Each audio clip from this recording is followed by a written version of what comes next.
500 per gli investimenti di manutenzione, il costo salato dell'ultima ondata di maltempo nel bilancio della regione. Siamo preoccupati per il Piave, non è protetto da bacini di laminazione, dice il presidente Zaia. Giovedì alle 15 nella chiesa di Puos dal Pago i funerali del vigile del fuoco annegato durante il maltempo. Sarà lutto cittadino in paese, avviata una raccolta fondi per il figlio di appena 2 mesi. 20.000 firme per dire basta ai tagli alla sanità, definita il collasso, depositate questa mattina dalla CGIL nella sede della giunta regionale di Venezia. Uccisa da meningite da pneumococco, Teolo sotto shock per la morte a soli 5 mesi della piccola Leda. I genitori hanno deciso per l'espianto degli organi. Sorprende i ladri in casa, 44enne colpito con calci e pugni dai malviventi che si danno alla fuga. Paura, Breda di Piave nel Trevigiano, il racconto della compagna dell'uomo, siamo ancora scossi, è il terzo colpo. Studenti pro-Palestina occupano il cortile dell'Università di Padova, chiedono alla rettrice di prendere posizione e interrompere ogni rapporto con Israele. Legge sul fine vita nella politica regionale, restano lo scontro e il dibattito in vista della discussione in Consiglio. Stefano Geller questa sera sarà ospite di Ring alle 21:15. Dopo il grande successo del musical, Red Canzian presenta il film del suo Casanova, appuntamento nei cinema il 27, 28 e 29 novembre per un evento unico. Telegiornale del Veneto, buonasera, ben ritrovati. Partiamo dalla legge sul fine vita che è l'oggetto del sondaggio della puntata di Ring di questa sera. Il quesito che vi poniamo, a cui vi chiediamo di dare il vostro parere, la vostra risposta è questo: legge sul fine vita, chi deve decidere? La Regione con una chiamata allo 0422 16 26 691 oppure il Parlamento? In questo caso la chiamata deve essere fatta allo 0422 16 26 690. Ricordiamo che la chiamata è sempre gratuita. E partiamo con il maltempo. È stata fatta oggi nel corso del punto stampa in Regione la conta dei danni, si tratta di 100 milioni per quanto riguarda i danni sul territorio, ma ve ne sono altri 500 di investimenti da fare. Vediamo. Oltre ai 100 milioni di danni, direi che è fondamentale ricordare che noi abbiamo la necessità quantomeno di avere $500 miliardi per diaframmare, quindi mettere in sicurezza gli argini che sono stati assolutamente molto sollecitati e quindi oggi hanno l'esito del danno di questa alluvione. E così il conto del maltempo che si è abbattuto sul Veneto sale a 600 milioni di euro. 100 milioni fanno parte della conta dei danni. Le aree più colpite sono le spiagge e le zone montane. Solo a Bibbione 7 chilometri di litorale hanno subito un'erosione di 40 centimetri. Poi ci sono le frane in montagna, in collina 32, quelle registrate, che impongono lavori sulla viabilità secondaria.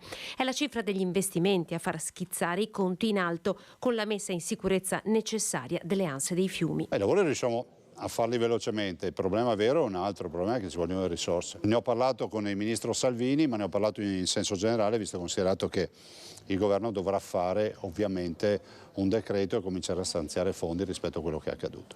2 miliardi ha già investito la Regione Veneto in grandi opere dopo il 2010 con la grande alluvione. Resta scoperto il fronte del Piave sul quale pende il progetto tanto contestato del bacino alle Grave di Ciano.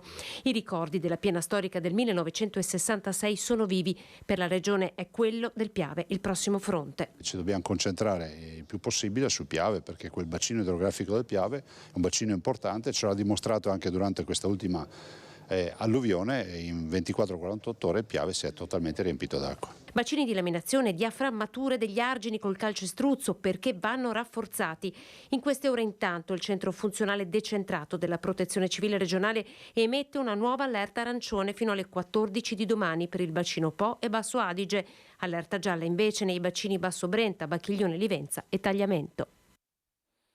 E sarà lutto cittadino giovedì prossimo, giorno dei funerali di Walter Locatello, il vigile del fuoco tragicamente scomparso la sera dello scorso 2 novembre, inghiottito dalle acque del canale Riù a pochi chilometri dal lago di Santa Croce. È la decisione della Giunta Comunale di Alpago che si è riunita questo pomeriggio. Frattanto online è scattata una raccolta fondi per sostenere Martino, il figlio che Walter aveva avuto dalla sua compagna lo scorso agosto.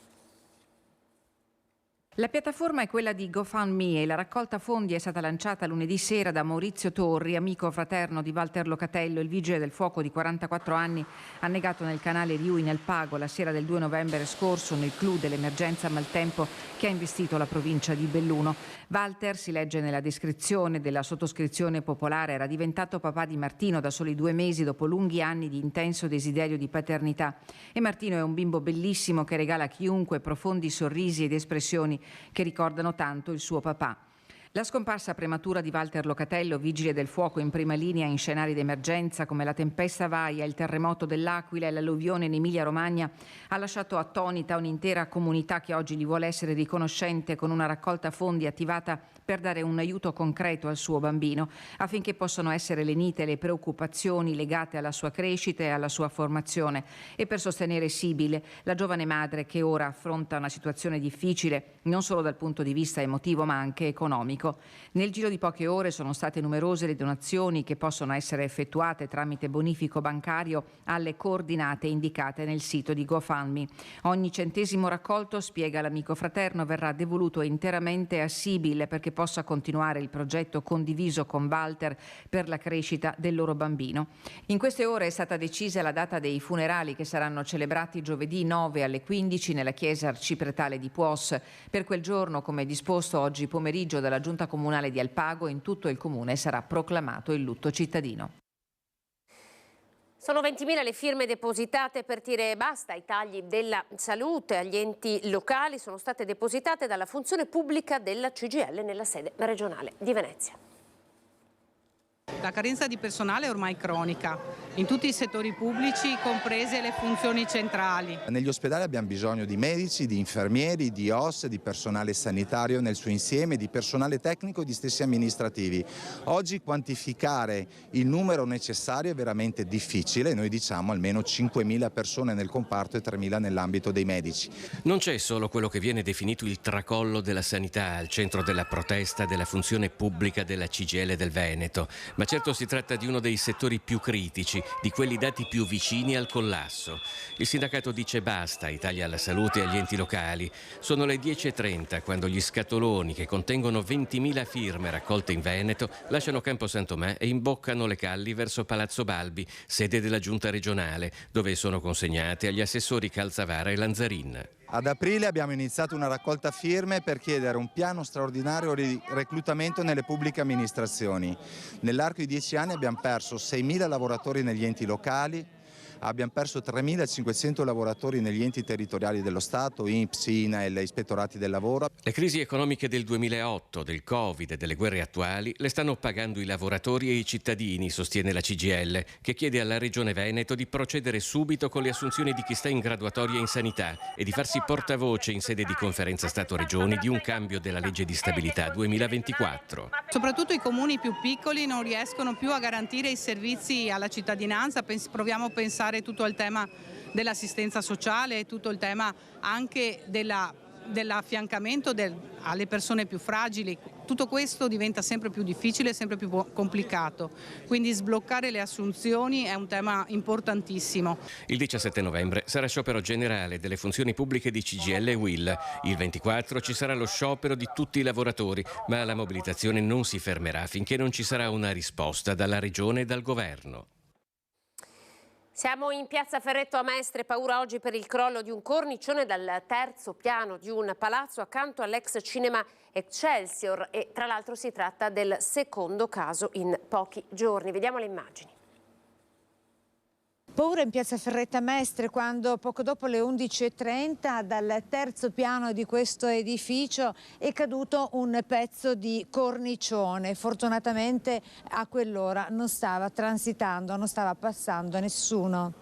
Solo un fortunatissimo caso del destino ha voluto che gli enormi blocchi di marmo non si siano schiantati sulla testa delle persone lungo il passaggio pedonale. Ci sono molti bambini. Questa zona, quella della fontana, è molto frequentata al pomeriggio da bambini piccoli. E insomma, se capitava mentre un bimbo giocava era un pericolo grosso. Immediato l'intervento con l'autogru dei vigili del fuoco per verificare non ci fossero altri pezzi di marmo pericolanti, eliminare le parti a nuovo rischio crollo e mettere in sicurezza i pezzi precipitati. Sul posto anche gli agenti della polizia locale. Transennato il porticato e interdetta l'area. La gente sotto shock ed esterrefatta per il reale scampato pericolo. Che bisognerebbe guardare che manutenzione fare in tutta la piazza, perché ci sarà questo, sarà un palazzo vecchio, ma ce ne sono altri anche di vecchi. Io adesso non me ne intendo quello che sta accadendo, quello che non sta accadendo. Bisogna che vengano le persone adatte. Si tratta del secondo caso in una settimana, sempre in piazza Ferretto, quando, sempre dai vigili del fuoco, era stato chiuso il porticato sotto ai tabacchi per il pericolo crollo. E abbiamo visto che era tutto transenato per la caduta del cornicione vicino alla tabaccheria e al bar sport. Dopo un giorno tutto si è messo a posto. Chiedere ai proprietari di controllare se le loro strutture sono ancora fatiscenti o meno. Sì, è un stabile abbastanza vecchio e in quello in parte l'Eccelsior è anche dismesso, penso. È uno dei buchi neri della città. Sì, purtroppo, e della piazza anche. Da Mestre a Portogruaro per il campanile pendente, vertice fissato il prossimo 24 di novembre. A distanza di 4 mesi dall'ultimo incontro, l'amministrazione comunale guidata dal commissario prefettizio Iginio Olita ha convocato una seconda riunione sulla sicurezza del campanile del Duomo di Sant'Andrea. Una questione decennale sul continuo inclinamento del manufatto. Dopo 20 anni di monitoraggio si è preso atto che la torre continua a muoversi con il trend di inclinazione di circa 2 mm all'anno. Il vertice del 24 novembre consentirà di definire gli eventuali aggiornamenti del piano di emergenza per rischio crollo campanile, che prevede una zona rossa da evacuare del raggio di 65 metri. Gli edifici possibilmente coinvolti dal pericolo di crollo sono 29, mentre le persone da allontanare sarebbero circa un'ottantina. Siamo nel padovano Teolo, la comunità è scossa, dove viveva la bimba di 5 mesi stroncata dalla meningite. Il sindaco si stringe attorno ai genitori che hanno donato gli organi. È una comunità sotto shock e incredula quella di Teolo, colta di sorpresa dalla notizia della morte di Leida, fulminata da una grave forma di meningite batterica causata da un cosiddetto pneumococco. Una famiglia che si era trasferita a Teolo sui Colli Euganei 3 anni fa. Il cuoricino della bimba, 5 mesi, si è fermato il 2 novembre dopo qualche giorno di ricovero. Siamo tra lo scosso e il frastornato, perché queste sono tragedie che quando ti colpiscono lasciano il segno. I genitori hanno comunque trovato la forza di donare gli organi per salvare altre giovani vite, in particolare 2 nel padovano e 2 nel torinese. Io non ho ricevuto nessuna comunicazione dagli enti, dall'USL. Come vi dicevo prima, i genitori hanno anche un'altra figlia che frequenta un asilo qui del territorio. Gli organi della piccola Leda sono stati donati, quindi mi viene da pensare che probabilmente non c'è questo pericolo sanitario che viene paventato. Il sindaco aveva incontrato la famiglia al momento della registrazione della nascita di Leda all'anagrafe, quando era stata donata, come a tutti i nuovi nati, una torta di pannolini. Non ci sono molte parole per descrivere la situazione che stiamo vivendo in questo momento, che la comunità sta vivendo. Purtroppo una grande tragedia. Ci spostiamo nella Marca trevigiana. Ladri in azione nel comune di Breda di Piave. In una casa di Pero un uomo è stato colpito con calci e pugni. È molto scosso, racconta la compagna. Indagano i carabinieri. Siamo arrivati a casa dal lavoro, il mio ragazzo era già dentro e praticamente era in garage, è andato in bagno, sentiva dei rumori e praticamente quando è entrato in salotto si è visto 2 persone che l'hanno aggredito, ha cercato di difendersi ma l'hanno buttato per terra, hanno cominciato a tirargli un po' di calci, lui si è difeso, insomma li ha mandati fuori c'era una terza persona che faceva il palo e poi sono scappati in mezzo ai campi. Sono sequenze violente quanto drammatiche quelle vissute da una giovane coppia di Breda di Piave, Simona e Mirko. Entrambi, ancora sotto shock, preferiscono non mostrarsi in volto. L'incubo poco dopo le 6 di sera in via Marche a Pero, una strada tra i campi fatta di cortili e villette. Qui i ladri non si sono fatti scrupoli, colpendo il padrone di casa ripetutamente. L'uomo ha tentato di difendersi. Gli hanno tirato un po' di pugni, di calci, ma erano tutti incappucciati, dalla parlata sembravano stranieri, non hanno detto molto. però sì, non è riuscito a riconoscere ovviamente. Che tipo di accento?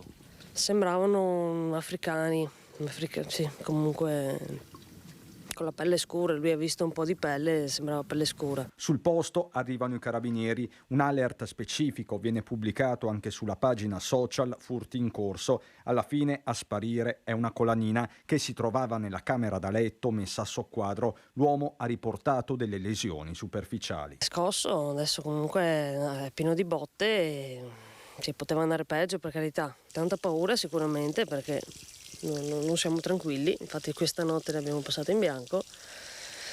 Insomma, speriamo che non succeda più. Eppure è già successo, per questo, se possibile, il senso di insicurezza è ancora più profondo. A giugno di 2 anni fa, era di notte, sono entrati, hanno messo sul quadro la cucina e noi eravamo di sopra che dormivamo. Quindi eravate in casa anche all'epoca? Esatto. Quindi speriamo non si ripeta più. Autovelox killer di Cadone, che per la prima volta dall'inizio dell'annullamento delle multe parla ai nostri microfoni, il primo cittadino di Cadone, che lo ascoltiamo.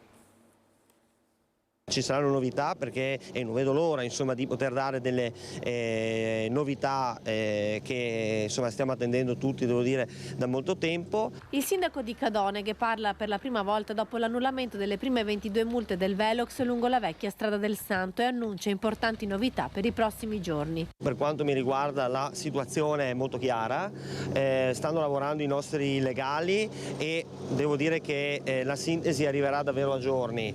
Ieri c'è stato un consiglio comunale in seduta segreta, è andato davvero molto bene, maggioranza e minoranza hanno lavorato assieme per comprendere e condividere molti aspetti. Gli aspetti potrebbero riguardare proprio l'inchiesta della procura. Il sindaco pensa anche alla tutela dell'ente, che potrebbe essere a sua volta danneggiato da questa vicenda che ha animato tutta l'estate. Ci sono delle indagini su 2 funzionari, indipendentemente da come andrà il procedimento penale a carico di questi funzionari, noi la nostra parte amministrativa andrà avanti a tutela dell'ente, a tutela dei cittadini multati, e devo anche aggiungere a tutela dell'immagine dell'ente e del sindaco, che a mio avviso in questa vicenda sono parte lesa e quindi dovranno intraprendere le giuste iniziative a sostegno dei cittadini multati e anche dell'immagine dell'ente. Padova, studenti pro-Palestina hanno occupato il cortile del Bo, hanno chiesto alla rettrice di prendere una posizione contro Israele.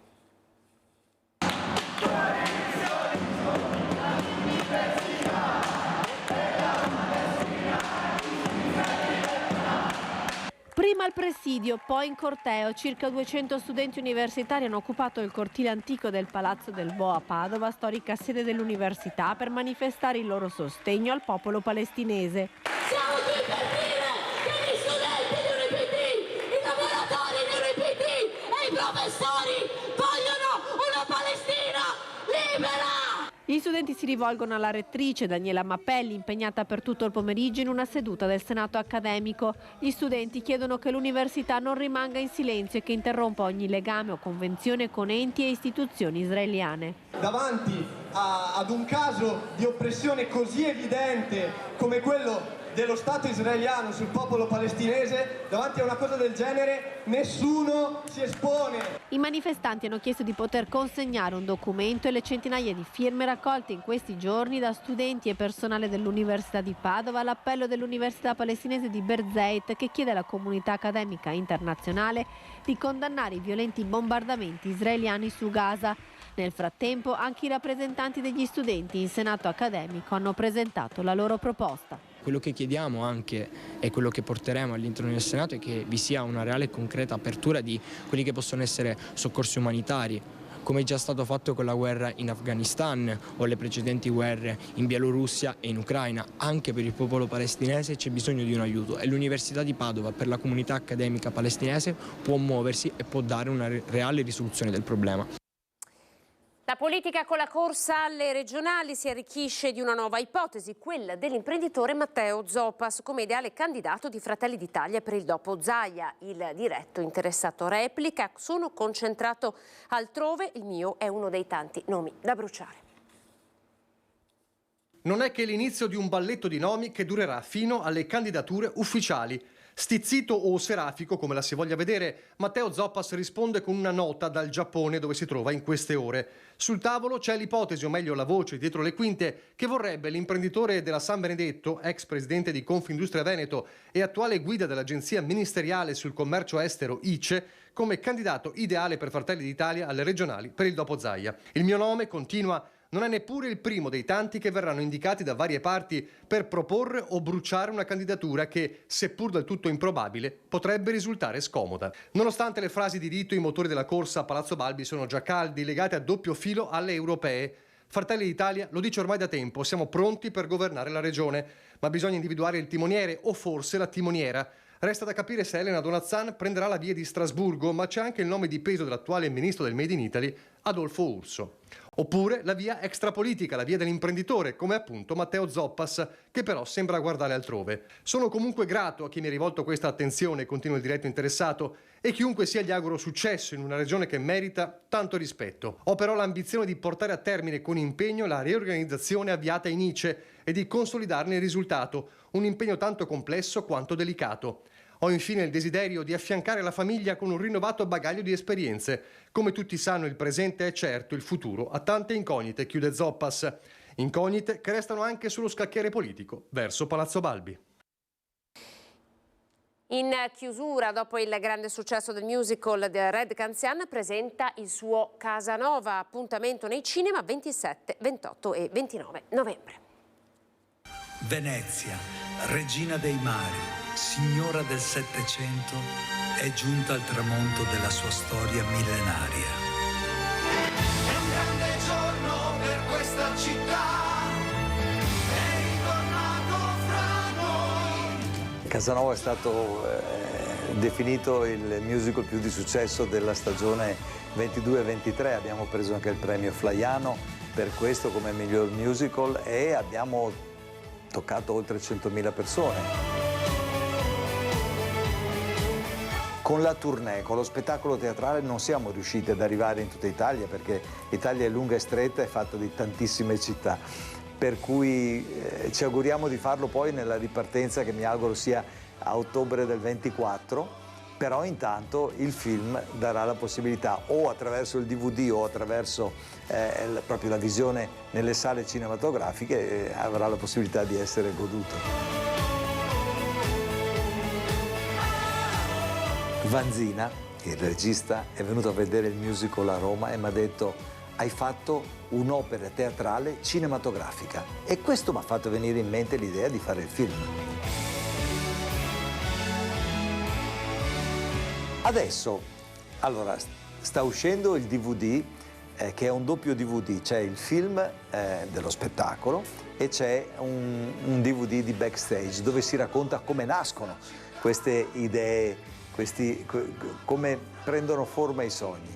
Ora verrà proiettato in più di 150 sale in giro per l'Italia e verrò anche a Silea, nel mio paese, al The Space. Saremo lì il 27, 28 e 29 con la proiezione del film.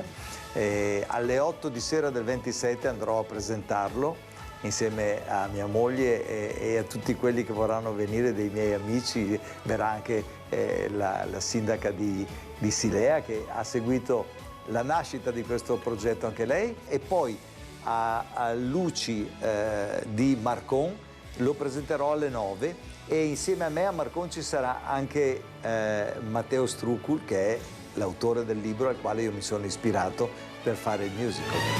Venezia, amore!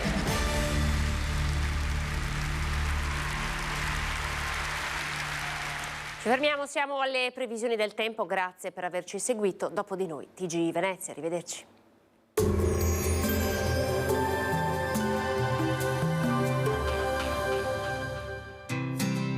L'Unic Star, le uniche pagliette antibatteriche in commercio, prodotte anche per i marchi più importanti, sia nazionali che internazionali.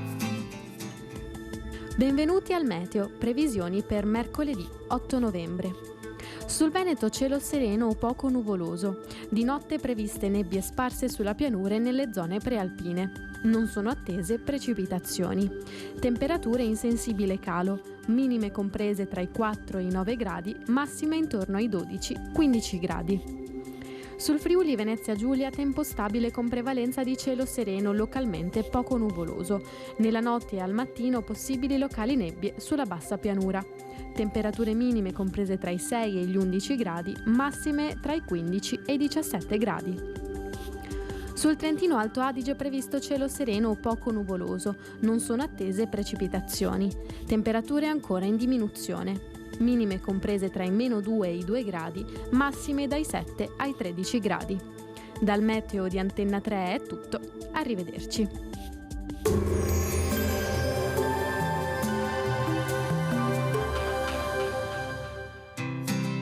L'Unic Star, le uniche pagliette antibatteriche in commercio, prodotte anche per i marchi più importanti, sia nazionali che internazionali.